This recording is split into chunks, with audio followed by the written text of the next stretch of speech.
All right, can you describe your role as a PR officer, how it contributes to this organization? Well, my role coming from the media house, I did a couple of interviews for them to help to publish them and to let So you were like the media person? yeah, I was like the media, I was grafted in, you know? That's the So, word. yeah, so I used my talent in the best way because I saw the need for this association.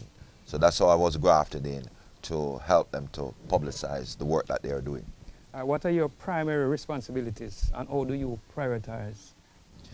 My primary responsibility right now is to just assist the public relation officer because she cannot be in two places at the same time.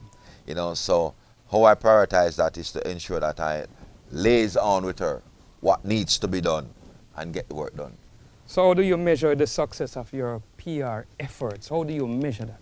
Well, one sure way to know that things are happening is to see the smile on the president's face, you know, to be able to accompany him here at an interview. You want to know the real smile from the plastic smile, now you differentiate. Because him cannot smile. No man, his smile can't be faked.